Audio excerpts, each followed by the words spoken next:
다 같이 일어나셔서 오늘도 우리를 불러 예배케 하신 하나님께 감사하며 함께 사도신경으로 우리의 신앙을 고백하시겠습니다. 나는 전능하신 아버지 하나님 천지의 창조주를 믿습니다. 나는 그의 유일하신 아들 우리 주 예수 그리스도를 믿습니다.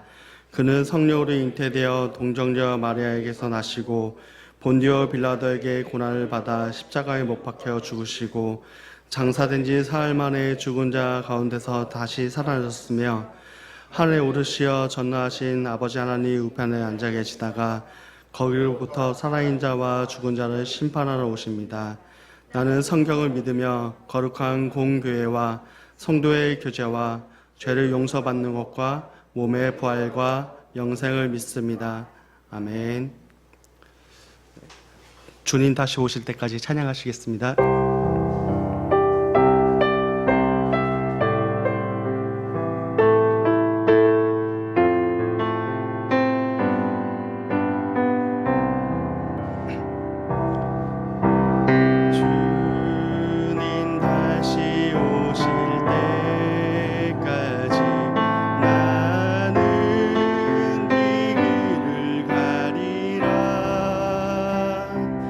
좁은 문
주님 다시 오실 때까지 나는 일어나 달려가리라. 주의 영광 온 땅 덮을 때 나는 일어나 노래하리. 내 사모하는 주님 온 세상 구주시라. 내 사모하는 주님 영광의 왕이시라. 내 사모하는 주님 내 사모하는 주님 온 세상 구주시라. 내 사모하는 주님 영광의 왕이시라. 네, 다음으로 그 내 마음의 주를 향한 사랑이 찬양하시겠습니다.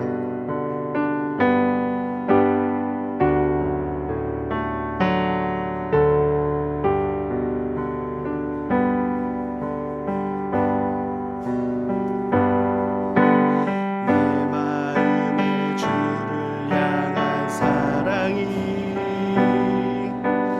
나의 말에 주가 주신 진리로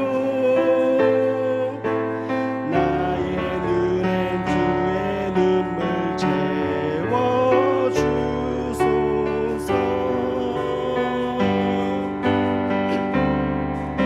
내 입술에 찬양의 향기가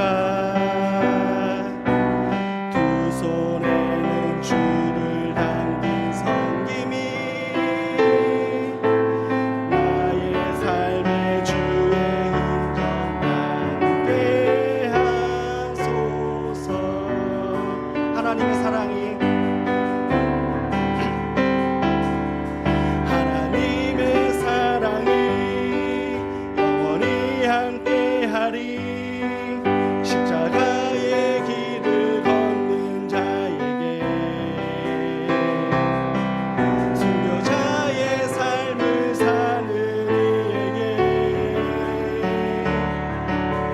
조롱하는 소리와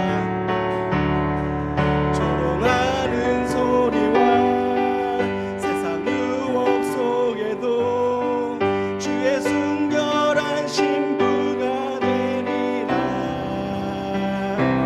내 생명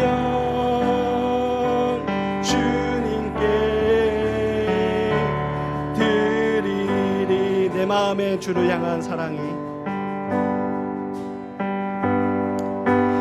내 마음의 주를 향한 사랑이 나의 말엔 주가 주신 진리로 나의 눈에 주의 눈물 채워주소서.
사랑이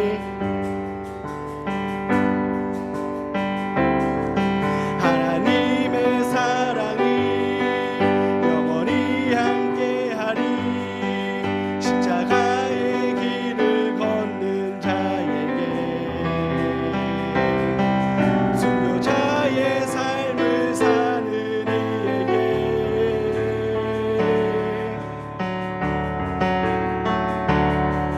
조롱하는 소리와 세상 유혹 속에도 주의 순결한 신부가 되리라. 내 생명 주님께 드리리. 다음으로 주 예수보다 더 귀한 것 없네 찬양하시겠습니다.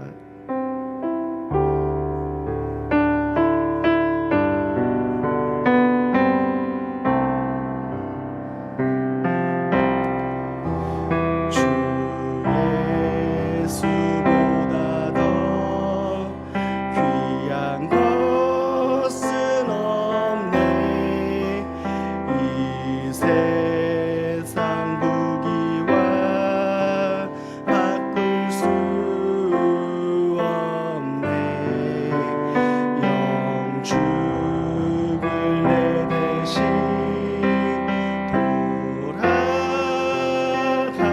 돌아가신 그 놀라운 사랑 잊지 못해. 세상 즐거움 다 버리고 세상 사랑 다 버렸네. 주 예수보다 더 귀한 것은 없네. 예수밖에는 없네. 주 예수보다 더 귀한 것은 없네. 주 예수보다 더 귀한 것은 없네. 이 세상 명예와 이 세상 명예와 바꿀 수 없네. 이전에 즐기던 세상 일도 주 사랑하는 마음 맺지 못해. 세상 즐거움 다 버리고 세상 자랑 다 버렸네. 주 예수보다 더 귀한 것은 없네.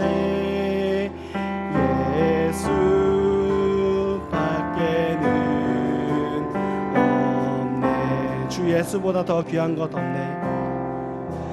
주 예수보다 더 귀한 것은 없네. 이 세상 행복과 바꿀 수 없네. 유혹과 핍박이 몰려와도 주 섬기는 내 맘 변치 않아. 세상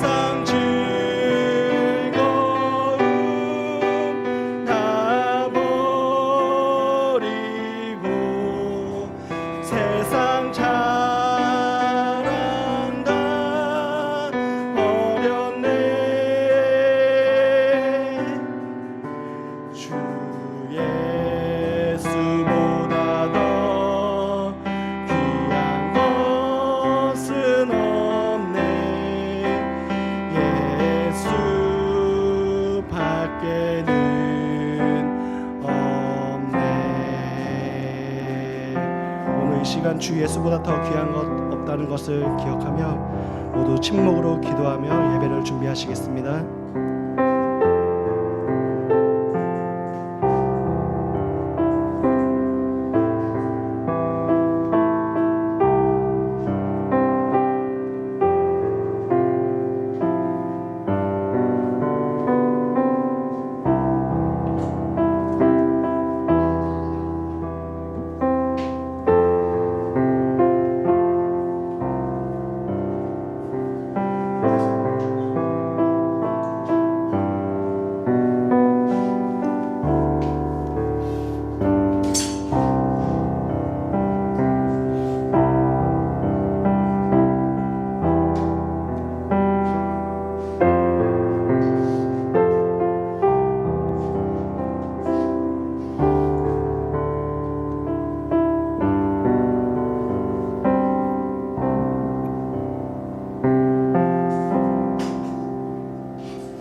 사랑하는 주님, 우리가 찬양 중에 고백하였던 주 예수님보다 결코 귀한 것이 없다라는 고백이 진실 되기를 원합니다. 세상에 많은 귀한 것들이 있고 우리의 눈과 우리의 마음을 빼앗아갈 때가 많습니다. 많은 사람들이 달려가고 추구하기에 우리도 모르는 사이에 그곳에 함께 섞여 달려가고 있지 않습니까? 과연 우리는 언제 이 세상에서 가장 귀한 분이 하나님입니다, 예수 그리스도입니다 고백하였습니까? 우리의 신앙을 돌아보게 하여 주시고 우리가 바라보는 시선을 돌아보게 하여 주옵소서. 예수님 나를 위해 죽으셨다라는 사실을 잊지 않고 또한 죽음에서 부활하셔서 그 부활을 우리에게 주셨다라는 그 놀라운 은혜를 잊지 않고 내 안에 가장 귀한 분 예수 그리스도를 고백하는 우리 되게 하옵소서. 많은 세상 사람들이 이 가치를 몰라 헛된 것을 바라보고 추구하고 있습니다. 안타까워 해야 함에도 우리는 그들의 가진 것을 보며 부러워하진 않았습니까? 그들의 추구하는 것을 우리가 가치 없다 손가락질하며 나만 귀한 것을 가졌다 의시되지는 않았습니까? 하나님 이 시간 회개하오니 우리의 교만함, 우리의 높아짐을 믿음 안에서 다시 예수 닮은 겸손과 낮아짐으로 바꿔갈 수 있도록 도와주옵소서. 예배에 초대하심이 감격이요 은혜입니다. 매일 허락하시는 잔치가 그렇게 한결같이 감사함으로 드려지는 잔치 되게 하시고 하나님을 만나는 자리의 기쁨을 항상 누리며 살 수 있는 우리의 심령을 허락하옵소서. 주님 오늘도 이 잔치에 우리에게 귀한 음식을 주실 것입니다. 이 음식 먹고 더욱 은혜와 하나님의 사랑을 경험하는 우리 되도록 도와주옵소서. 맡겨오며 예수 그리스도 이름으로 기도드립니다. 아멘. 우리 일어나셔서 십계명 낭독이 있겠습니다.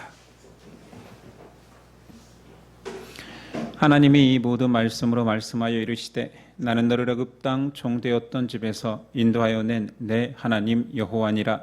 제1은 너는 나 외에는 다른 신들을 내게 두지 말라. 제2는 너를 위하여 새긴 우상을 만들지 말고 또 위로 하늘에 있는 것이나 아래로 땅에 있는 것이나 땅 아래 물속에 있는 것에 어떤 형상도 만들지 말며 그것들에게 절하지 말며 그것들을 섬기지 말라. 제3은 너는 내 하나님 여호와의 이름을 망령되게 부르지 말라. 제4는 안식일을 기억하여 거룩하게 지키라. 제5는 내 부모를 공경하라.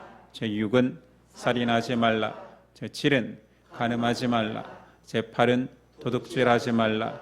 제9는 내 이웃에 대하여 거짓 증거하지 말라. 제10은 내 이웃의 집을 탐내지 말라. 예수께서 이르시되 내 마음을 다하고 목숨을 다하고 뜻을 다하여 주 너의 하나님을 사랑하라 하셨으니 이것이 크고 첫째 되는 계명이요 둘째도 그와 같으니 내 이웃을 내 자신같이 사랑하라 하셨으니 이 두 계명이 온 율법과 선지자의 강령이니라. 아멘.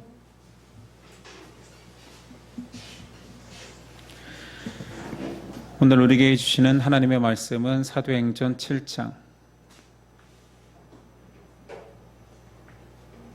30절로 60절까지입니다. 사도행전 7장 30절로 60절까지 저와 여러분들이 한 절씩 교독하겠습니다. 7장 30절입니다.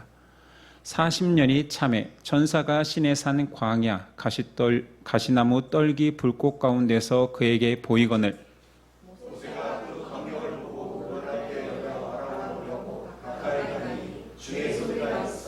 나는 내 조상의 하나님 즉 아브라함과 이삭과 야곱의 하나님이라 하신대 모세가 무서워 감히 바라보지 못하더라.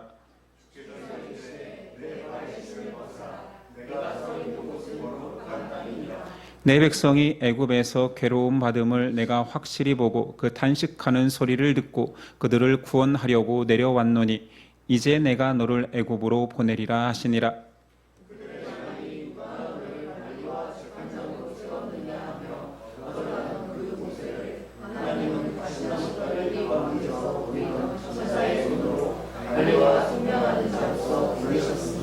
이 사람이 백성을 인도하여 나오게 하고 애굽과 홍해와 광야에서 40년간 기사와 표적을 행하였느니라.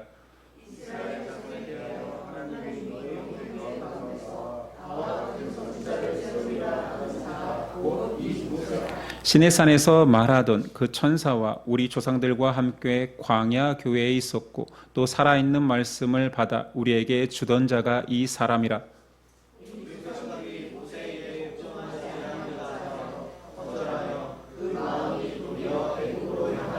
아론더러 이르되 우리를 인도할 신들을 우리를 위하여 만들라. 애굽 땅에서 우리를 인도하던 이 모세는 어떻게 되었는지 알지 못하노라 하고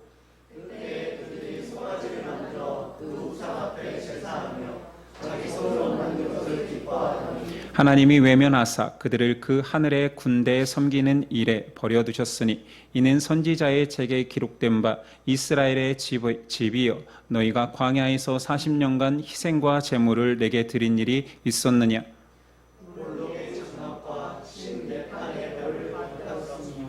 이것은 너희가 절하고자 하여 만든 형상입니다. 내가 너희를 바벨론 밖으로 옮기리라 한가 하더라. 광야에서 우리 조상들에게 증거의 장막이 있었으니 이곳은 모세에게 말씀하신 이가 명하사 그가 본 그 양식대로 만들게 하신 것이라.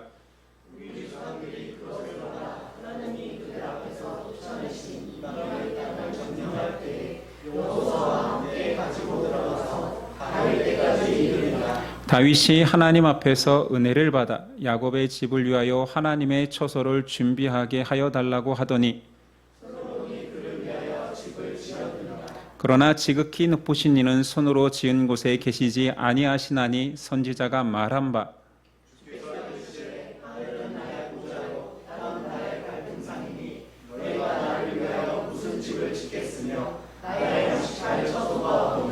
이 모든 것이 다 내 손으로 지은 것이 아니냐 함과 같으니라.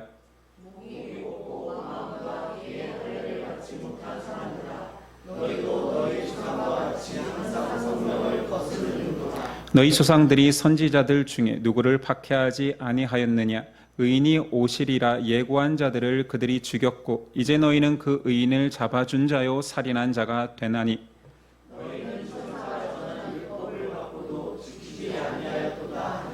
그들이 이 말을 듣고 마음에 찔려 그를 향하여 이를 갈거늘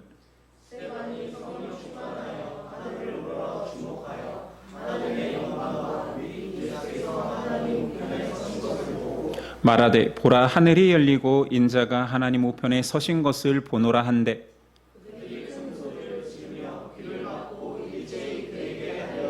성 밖으로 내치고 돌로 칠세 증인들이 옷을 벗어 사울이라 하는 청년의 발 앞에 두니라.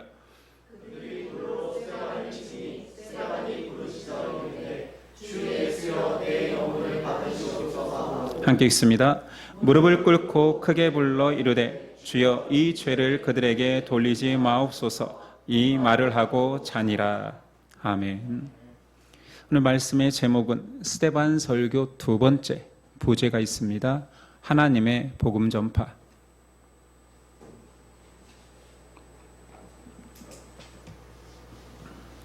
스데반 설교 두 번째 하나님의 복음 전파라는 제목으로 은혜 나누겠습니다.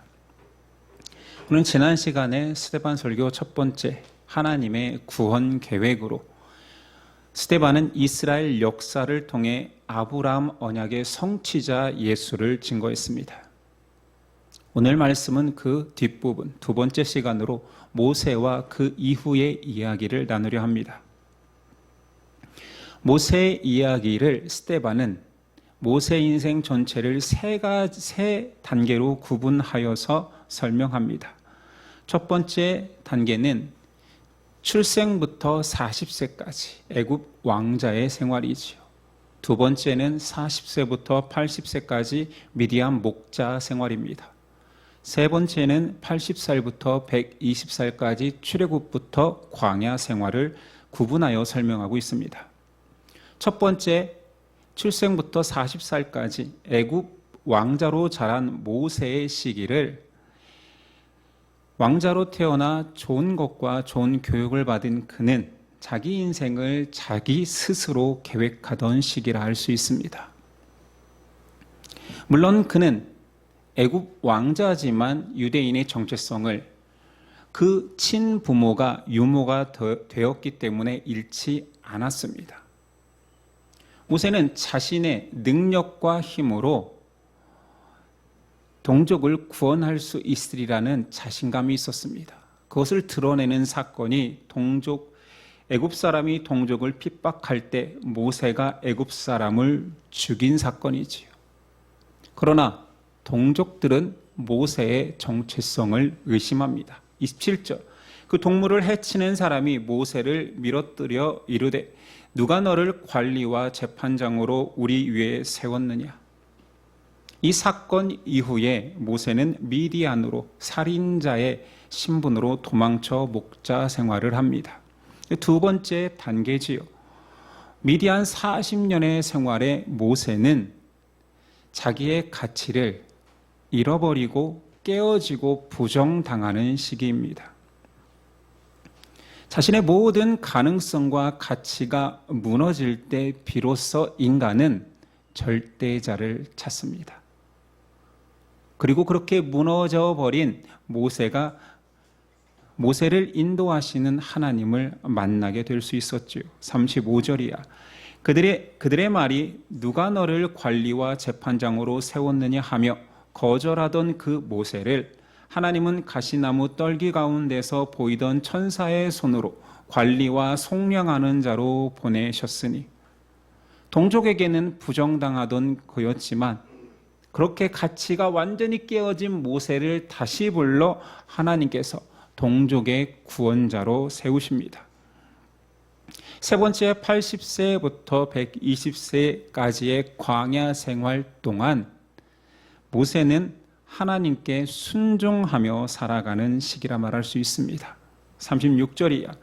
이 사람이 백성을 인도하여 나오게 하고 애국과 홍해와 광야에서 40년간 기사와 표적을 행하였느니라. 이스라엘 자손에 대하여 하나님이 너희 형제 가운데서 나와 같은 선지자를 세우리라 하던 자가 곧 이 모세라. 시내산에서 말하던 그 천사와 우리 조상들과 함께 광야 교회에 있었고 또 살아있는 말씀을 받아 우리에게 주던 자가 이 사람이라. 모세는 비로소 자신의 존재 가치 그리고 죽을 수밖에 없는 운명에서 유일하게 살아난 이유를 깨닫게 됩니다. 하나님을 만나고서야 하나님이 그를 향한 뜻이 있음을 깨닫게 된 것이지요. 모세를 통해서 하나님이 하시고자 하는 일은 두 가지였습니다. 첫 번째는 아브라함의 언약을 통해서 구원의 백성 삼은 그 이스라엘이 그 약속을 다 망각하였기에 모세에게 다시 새 언약을 선포케 합니다. 그것이 시내산 언약이지요. 두 번째는 하나님은 모세를 광야에서 굉장히 독특한 표현이 나옵니다. 광야 교회를 살게 하며 그곳에서 살아계신 하나님의 말씀을 가르치게 합니다. 이게 모세를 구원하시고 인도하신 하나님의 계획이었지요. 이렇게 모세 이야기가 끝난 이후에 여호수아, 다윗, 솔로몬 이야기가 이어집니다.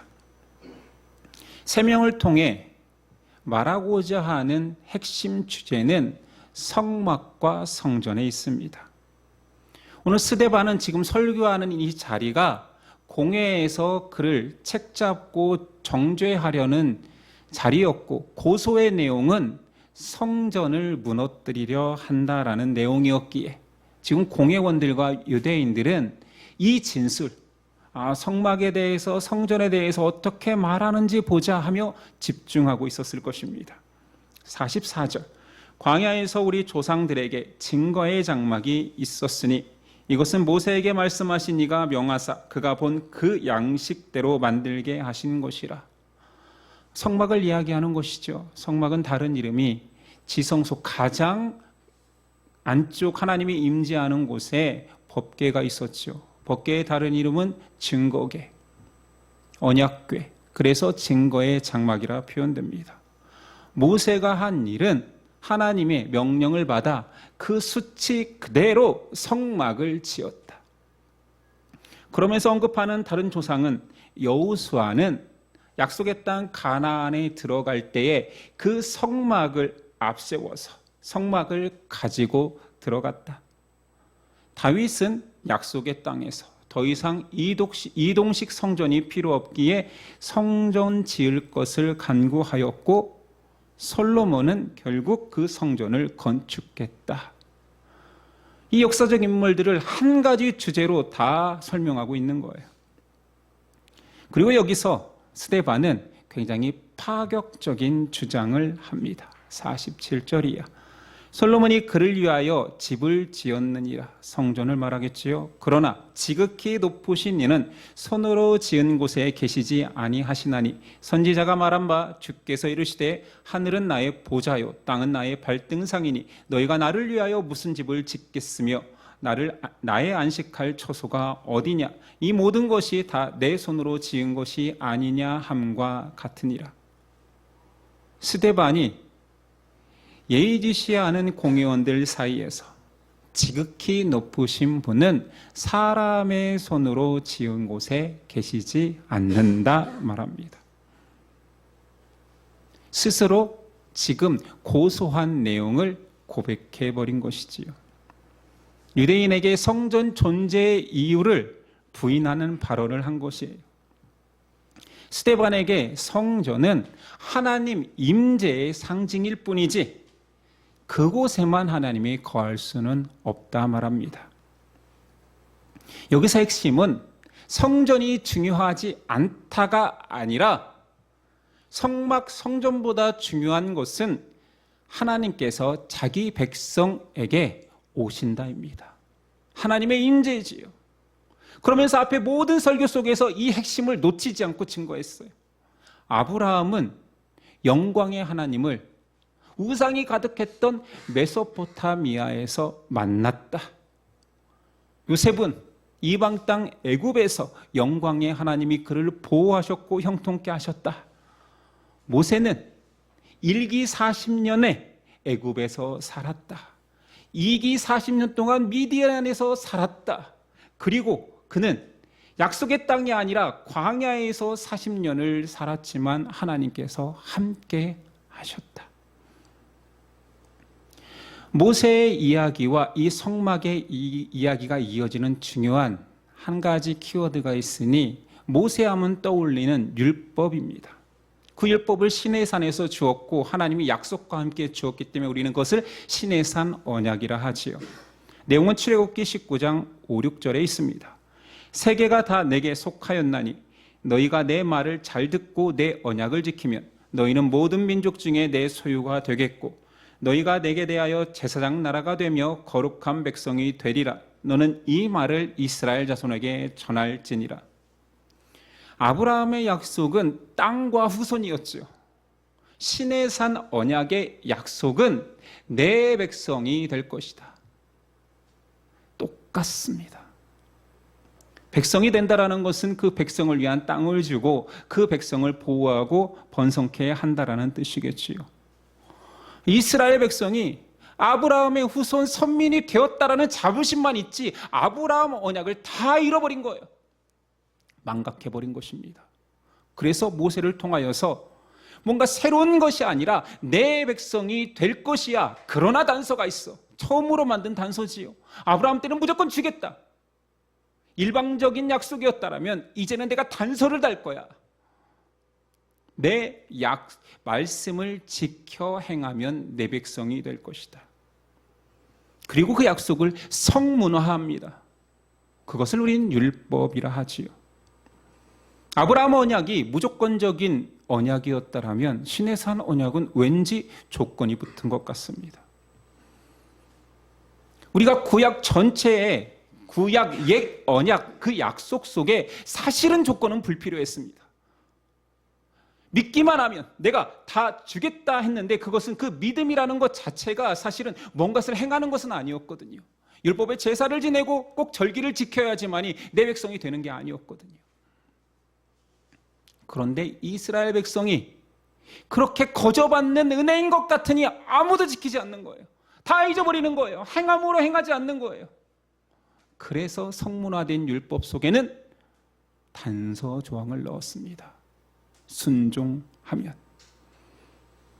이것을 신약에 예수 그리스도와 특히 바울이 해석을 해내지요. 너희가 죄 속에 살아 하나님을 망각하기에 죄를 깨닫게 하는 도구로서 그 시내산 언약 율법이 주어졌다. 종국적으로는 아브라함의 언약을 믿기만 하면 된다. 시내산 언약을 그래서 그림자라 표현하고 복음을 그 그림자의 실체라 말하는 것입니다. 모세와 이 장막 이야기는 하나님의 구원을 설명하는 스데반의 놀라운 표현법입니다. 왜냐하면 모세의 삶을 통하여서 인간은 자기의 힘으로 뭐든지 해낼 수 있다라는 자부심 왕자처럼 살아가지만 깨어지고 무너지고 서야 절대자를 찾고 나를 만드신 분을 보게 될 수 있다. 이런 과정적 예표가 모세의 이야기 속에 있다면 성막과 율법은 그 약속을 잊지 않게 하는 소망이 되는 것입니다. 너네가 율법을 보며 지키며 아브라함의 언약이 하나님이 나를 백성 삼고 나의 주인 되심을 인정케 하는 그 소망을 놓치지 말라는 것이지요. 스데반은 이스라엘이 그렇게 역사 속에서 끊임없이 하나님이 여러 방식과 여러 사람들을 보내어 그 약속을 기억하라 기억하라 기억하라 했지만 모두 다 외면했다 말합니다. 그래서 스데반이 더 이상 하나님을 찾지 않는 유대인을 이렇게 묘사합니다. 51절이야. 목이 곧고 마음과 귀에 할례를 받지 못한 사람들아, 너희도 너희 조상과 같이 항상 성령을 거스르는도다. 너희 조상들이 선지자들 중에 누구를 박해하지 아니하였느냐? 의인이 오시리라고 예고한 자들을 그들이 죽였고 이제 너희는 그 의인을 잡아 준 자요 살인한 자가 되나니 너희는 천사가 전한 율법을 받고도 지키지 아니하였도다 하니라. 너희가 그렇게 사랑하고 암송하고 지키고 있다는 율법을 너희는 버렸어. 지키고 있지 않아. 너희가 가진 것은 선민 사상 속에 젖어서 하나님이 내 편이니 모든 것들이 가하고 니네 뜻대로 살지만 욕망대로 살지만 율법을 이용해 살지만 결국은 우리는 하나님 백성이라는 자부심만 가지고 있지 하나님의 뜻은 거절하고 거스르고 있지 않느냐. 심지어 선지자들이 하나님의 말씀을 전하는 의인을 죽였듯이 너희도 의인 예수를 죽였다 말합니다. 오늘 설교의 결론부의 내용은 앞선 설교의 결론부와 동일합니다. 성전을 강조하고 있기 때문에 성전 되신 예수 그리스도를 말하는 것이지요. 우리는 예수님께서 왜 진정한 성전 되었는지를 잘 알고 있습니다. 예수님 죽음과 함께 성전의 지성소를 맡고 있는 가장 은밀한 곳이라 여기던 그 지성소의 휘장이 찢어졌습니다. 무엇을 의미합니까? 더 이상 이 성전은 무의미하다. 성전된 내 육신을 찢음으로 인하여서 죄로 막혀있던 하나님과의 막이 걷어졌다. 내가 길을 새로 내었다. 내가 성전이다 선언한 것이지요. 스데반은 그걸 정확히 이해하였기 때문에 마지막 메시지로 54절, 그들이 이 말을 듣고 마음에 찔려 그를 향하여 이를 갈거늘, 이를 갈고 있는 자들에게 기름을 붓습니다. 스데반이 성령 충만하여 하늘을 우러러 주목하여 하나님의 영광과 및 예수께서 하나님 우편에 서신 것을 보고 말하되 보라 하늘이 열리고 인자가 하나님 우편에 서신 것을 보노라 한데, 이것이 그들을 그 즉시 잡아 돌로 쳐 죽이고자 하는 마음을 생기게 한 것입니다. 유대인들이 예수를 죽인 것은 너무나 당연한 일이었거든요. 다 알고 있는 사실이에요. 그거는 바꿀 수 없는 팩트입니다. 그러나 죄인으로서 죽였고 하나님의 영광을 가렸고 성전을 모독했기 때문에 죽였다고 하는데, 그 예수를 스데반이 그 상황에서 하늘이 열리고 보았는데 하나님 때문에 죽였다라는 그 예수가 하나님 우편에 서 계신다 말하는 거예요. 스데반이 보고 있는 것을 인정하든 인정하지 않든 그 자체가 또다시 하나님을 모독하는 행위인 것입니다. 이렇게 스데반의 설교는 마무리됩니다. 분노한 유대인들은 재판할 필요도 없다. 저거 잡아와라. 다 같이 끌고 와 성박해서 돌로 쳐 죽입니다. 사실 우리가 스데반의 이야기를 알고 있기 때문에 이 결론이 충격적으로 다가오지 않지, 처음 보는 사람이 이 내용을 사도행전 1장부터 쭉 읽다 보면 가장 아름다운 설교, 가장 복음을 완벽하게 설교한 그 즉시 스데반이 돌에 맞아 죽는 사건은 충격입니다. 왜냐하면 앞서 예루살렘에서 어떤 일이 벌어지고 있습니까? 예루살렘 교회의 성도들이 놀라운 능력을 보고 있습니다. 안진뱅이가 일어나고 눈먼 자가 일어납니다. 사도들이 공회에 잡혀가지만 감옥문이 스스로 열립니다. 걸어 나옵니다. 수많은 능력을 보고 있는데 가장 완벽한 복음을 전한 그 자리에서 끌려가서 돌에 맞아 죽는다고요. 결과가 충격적인 것입니다. 사람들은 이거를 스데반은 죽을 수밖에 없었지, 죽었지, 순교했지, 첫 번째 순교자가 되었지라는 결론을 놓고 보니까 그냥 받아들여지는 것 같지만, 사실은 이게 우리 신앙이라 여겨봅시다. 가장 아름다운 고백, 가장 완벽한 하나님의 구원 계획을 설명하는 그 자리에서 돌에 맞아 죽었다라면 초대교회에 일어난 혼란이 어땠을까요? 가장 성결하게 믿고 심지어 눈을 들어 예수 그리스도를, 부활하신 예수님을 목격하는 그 성자와 같은 자가 돌에 맞아 죽었다라면, 흔히 말하는 멘붕이 왔겠지요. 교회 안에 어마어마한 혼란이 일었을 것입니다. 스데반이 돌에 맞아 죽었어. 아니, 하나님은 왜 사도들은 그렇게 옥에서 내어나오게 하시고 보호하시고 집사는 죽였을까? 그런 의문을 가진 사람이 없었겠습니까? 스데반의 죽음은 하나님의 무능이 아닙니다. 그의 죽음은 하나님의 완벽하신 구원 계획과 복음 전파 계획의 하나님의 역사하심을 보여줍니다. 결과적으로 죽었지만 성도의 죽음은 끝이 아닙니다. 스데반이 죽은 순교한 의미를 한번 우리가 알아봅시다. 57절이야. 그들이 큰 소리를 지르며 귀를 막고 일제히 그에게 달려들어 성 밖으로 내치고 돌로 칠세, 증인들이 옷을 벗어 사울이라 하는 청년의 발 앞에 두니라. 굉장히 독특한 한 사람이 등장하지요. 스데반 죽음에 간접적으로 개입한 청년 하나가 있으니 이름이 사울, 우리가 알고 있는 그 사도 바울입니다. 왜 스데반의 죽음에 바울이 등장해야 했을까요?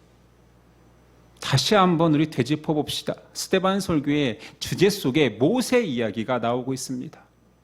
자신의 힘으로 이 동족을 구원할 수 있을 거라는 의기양양한 그가 살인자가 되고 미디안 광야에서 목자로 살다가 하나님을 만나고서야 인생의 방향성을 찾았고 결국 그도 구원의 백성이 되었습니다. 스데반은 그것을 증거했지요.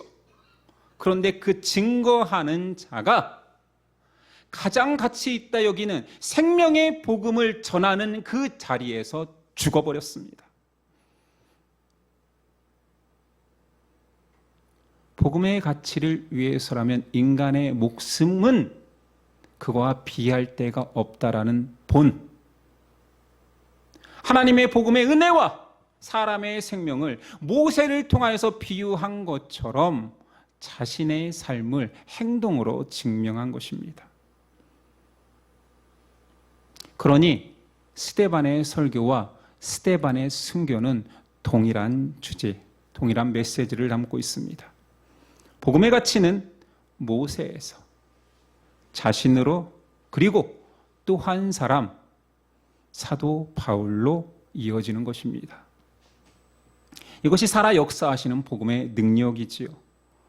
복음은 한 개인, 죄인이었던 한 개인, 모세, 스데반, 바울과 같은 사람을 하나님의 사람으로 바꾸어내는 힘입니다.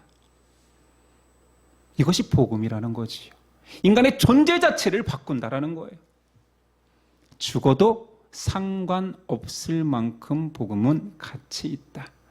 그의 행함으로 보여줍니다. 또한 스데반 순교의 의미 두 번째는 예수님이 그 복음을 전하셨잖아요. 그 복음을 전하기 위하여서 예수님 죽으셨습니다. 예수님 뿌린 씨앗이 생명력이 있기 때문에 스데반에게 와 이식되어 동일한 복음을 전합니다. 59절이야. 그들이 돌로 스데반을 치니 스데반이 부르짖어 이르되 주 예수여 내 영혼을 받으시옵소서 하고 무릎을 꿇고 크게 불러 이르되 주여 이 죄를 그들에게 돌리지 마옵소서 이 말을 하고 자니라. 누구의 모습 같습니까? 예수님이 죽을 때의 모습과 동일합니다. 스데반의 죽음은 예수님의 죽음을 연상시킵니다. 예수께서 뿌리신 복음의 씨앗이 스데반에게 그대로 들어와 예수님과 같은 고백을 하며 죽습니다. 그리고 스데반이 죽은 이후에 예루살렘 교회 상황과 이스라엘 전역의 상황이 급격하게 변화됩니다. 유대인 더 이상 소극적으로 기독교인들을 핍박하거나 거절하는 것이 아니라 이들이 피맛을 본 이후부터는 더 적극적으로 조직적으로 기독교인을 박해하기 시작해서 더 이상 예루살렘 교인으로 살기 힘든 예루살렘 교인들이 유대 전역으로 도망칩니다.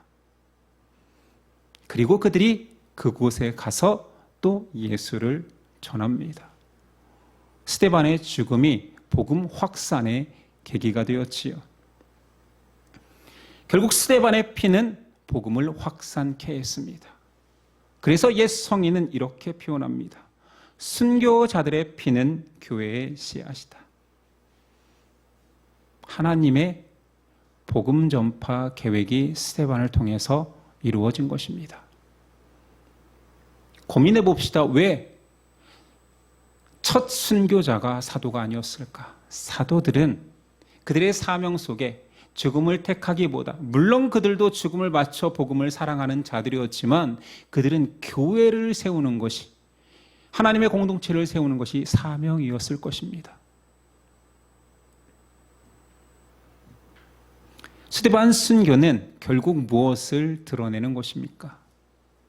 한 사람의 헌신, 한 사람의 생명을 논하고자 하는 것이 아닙니다. 하나님의 완전하신 구원 계획과 사람을 향한 하나님의 사랑을 표현하는 것입니다. 그가 죽어서 사랑을 표현했다고요? 네, 그렇습니다. 왜냐하면 아브라함 언약이 시내산 언약을 거쳐 그리스도를 통해서 새 언약으로 완성되었습니다. 그런데 그 완성되는 과정 속에서 예수께서 죽으셨지요. 복음은 공짜지만 값을 치르지 않은 것은 아닙니다. 스데반의 죽음은 생명의 복음을 위해 생명이 바쳐졌음을 다시 상기시켜줍니다. 거저 받았으나 값은 지불된 복음인 거지요. 스데반의 설교가 다시 유대인 사회에 전해졌을 때 그들은 어떻게 반응했습니까? 이스라엘은 구약 때부터 지금까지 하나도 변하지 않았습니다. 그 상태 그대로였습니다. 에서처럼 하나님의 축복을 세상의 가치와 언제든지 바꾸려 합니다. 요셉의 형제들처럼 시기하고 질투하여 형제조차 죽음으로 내모는 상태입니다. 모세의 동족들 유대인처럼 은혜를 원수로 갚고 기회가 되면 내가 그 높은 자리에 오르려 합니다. 솔로몬 시대처럼 어마어마한 헌신 성전을 지었다라는 자부심에 하나님을 성전에 가두고 나를 위해 복을 주시는 분으로 전락시킵니다. 그래서 설교 중에 이런 표현이 있지요. 나의 욕망과 뜻을 이루어준다면 너희는 기꺼이 몰록의 장막과 신 네팔의 별을 섬기지 않느냐. 지금 유대인들 회개와 경건을 외치지만 선지자들의 진실에 대한 소리가 듣기 싫어서 선지자들을 죽인 자들입니다. 그리고 하나님의 아들조차 지금 너희가 죽이지 않았느냐. 이 시대 신앙인은요, 이방인을 말하는 내용들이 아닙니다. 하나님의 아들조차 죽일 수 있었던 유대인들, 하나님을 우상으로 바꿔 내 가치를 위해서라면, 내가 뭔가 형통하기 위해서라면 얼마든지 우상으로 바꿀 수 있는 사람들, 그것이 바로 신앙인들입니다. 유대인들이 왜 분노했을까요? 정말 하나님의 말씀을 사랑하는데 훼손당해서 분노했을까요? 아니면 자신의 상태가 적나라하게 고발되니 수치스러워 그렇게 분노했을까요? 21세기 지금 우리들에게도 스데반의 설교가 다시 들려지고 있습니다. 여러분은 어떻게 들립니까? 아직도 그냥 유대인의 이스라엘의 역사입니까? 아, 그렇게 신앙인들이 믿어왔구나라고 들립니까? 아니면 태초부터 끝날까지 완벽하게 사람을 구원하기 위한 하나님의 계획이 보이십니까? 그리고 그 계획을 만들고 실천하기까지 하나님이 감당하신 참음과 오래 참음과 사랑이 느껴지십니까? 하나님의 계획과 함께 하나님의 사랑이 없었더라면 이 은혜가 지금 이 순간 우리에게까지 이어질 수는 없었을 것입니다. 모세의 변화된 인생이, 스데반의 변화된 인생이, 바울의 변화된 인생이 이어 하나님이 포기하지 않고 사람에게 계속 복음의 메시지를 주셨고 이끄셨기에 지금 우리의 변화된 인생이 될 수 있습니다. 이 모든 것이 계획만 있었던 것이 아니라 하나님의 복음 전파 계획을 묵묵히 이루어 가시는 하나님의 한결같은 사랑이 있었던 것이지요. 복음을 누가 전했습니까? 스데반이 전했습니까? 사도들이 전했습니까? 아니요, 하나님이 전하셨습니다. 그렇게 하나님의 사랑에 잠식된 사람들이 내 목숨보다, 내 가치보다 하나님을 알고 하나님의 백성으로 사는 것이 더 의미가 있구나, 그것이었구나, 내가 이 땅에 존재하는 이유가 이것이구나 고백하게 한 것이 모두 하나님의 계획과 사랑이었습니다. 여러분은 하나님의 계획 가운데 있는 사람들입니다.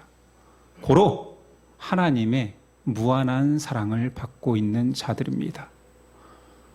여러분을 구원하시기까지 샘을 치르신 하나님은 그 샘이 자그마치 자기 독생자의 목숨값임을 잊지 마시고 고백하는 저 여러분 됩시다.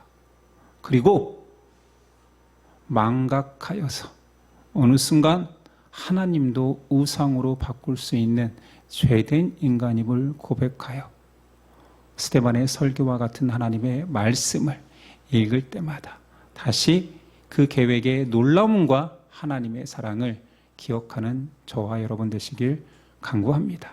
기도하겠습니다. 주님, 우리가 안다 고백하지만 얼마나 모릅니까?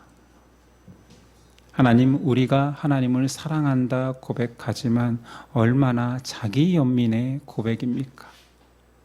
진실로 하나님의 사랑을 아는 자들, 사랑한다는 고백조차 부끄러워 감히 사랑한다는 말도 망설이고 또 망설일 수밖에 없습니다. 하나님의 사랑을 풋내기 사랑처럼 여기며 나도 사랑한다, 나도 그 사랑이 있다라고 말하는 우리 되지 않길 원합니다. 그 사랑의 높이, 넓이, 깊이를 깨달아 하나님, 나 같은 죄인을 사랑하기 위해 정말로 많은 희생을 치르셨고 태초부터 끝날까지 완벽하게 계획하고 계셨군요. 이 은혜를 깨닫는 우리 되게 하옵소서. 예수 그리스도 이름으로 기도드립니다. 아멘. 일어나서 결단 찬송 드립니다.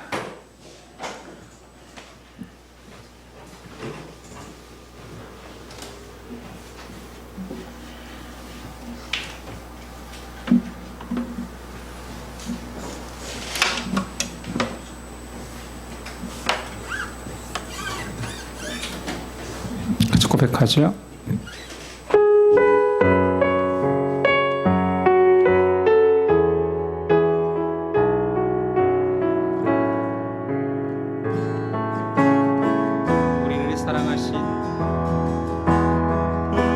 우리를 사랑하신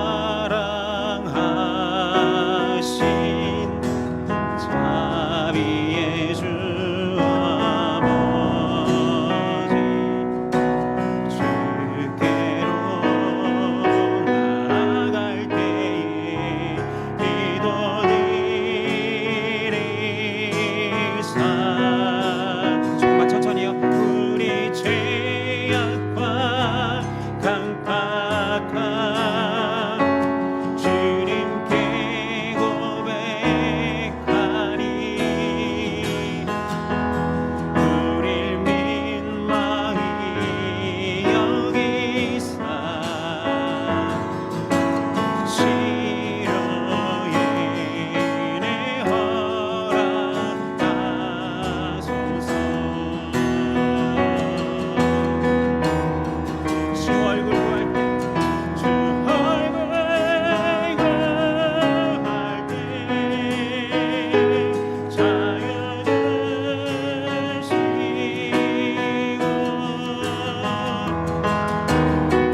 주님의 얼굴을 구할 때 주 얼굴 구할 때 자유주시고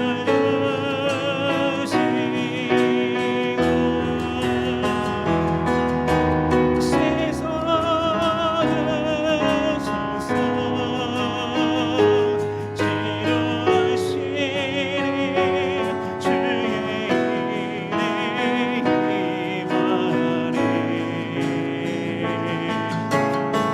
치료하시는 내가 임하길 원합니다. 치료하시니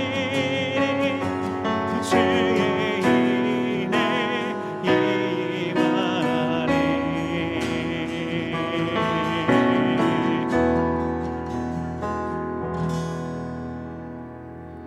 기도하시겠습니다. 이제는 우리 주 예수 그리스도의 은혜와 그 아들을 보내신 하나님의 사랑과 성령의 교통하심이 우리를 위하여 완벽한 계획과 완전한 사랑을 하셨군요. 이 은혜와 사랑을 망각하지 않도록 기억하는 우리 되기를 소망하는 우리의 삶과 믿음 가운데 지금부터 영원까지 함께 하시기를 간절히 축원하옵나이다. 아멘.